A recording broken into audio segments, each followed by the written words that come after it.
এই দেখো আমি এখন স্কুল থেকে এসেছি। তো স্কুল থেকে আসার পরে এখন পাবলো তো আমার সামনেই কালকে রাতে যে ব্যান্ডেজটা করেছিলাম খুলেছে। ঠিক আছে, এইবার হাত চাটা শুরু করেছে, তো আমি এইটা নিয়ে এসেছি। এবার পাবলোকে কিন্তু এইটা পরিয়ে দেবো, তোমরা দেখো। পাবলো হাত চাটছে, তো আমি এখন এটা পরিয়ে দেবো। পরিয়ে দিয়ে আবার ওষুধ টষুধ লাগিয়ে দেবো। পাবলো চলো, চলো এটা পরিয়ে দিই। দেখো কী করে, দেখো পরিয়ে, দেখো দেখো, পরিয়ে দিই ওই দেখো, দেখো দেখো। এই কলা পড়বে না, ভেতরে ঢুকে যাচ্ছে। পরিয়ে দিই। তুমি হাত চাটছো কেন? হাত চাটলে কিন্তু আমি পরিয়ে দেবো না, আমি শুনবোই না, কিছুতেই শুনবো না।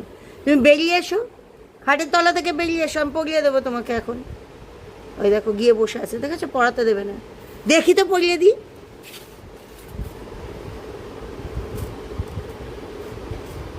দেখি দেখি আমি পরিয়ে দিই। কোন দুষ্টুটা হাত চাটছে দেখি, আমি একদম রেডি আছে, আমার সব হাতিয়ার এখন রেডি আছে। না না না না, একদম চাটবে না হাত, একদম চাটবে না। চেটে চেটে জায়গাটা কালো করে দেবে একদম। তা আমি তো সারাদিন বাড়িতে থাকি না, ওই স্লিপটা হয়তো পরানো হয়নি আজকে, আমার বৌমা হয়তো পড়তে ভুলে গেছে বা একটু আগে খুলেছে, কিছু হবে, ব্যাস সুযোগ পেয়ে যাচ্ছে। চলো হাতটা ওয়াশ করে ভালো করে আবার ওষুধ লাগিয়ে দিই, চলো।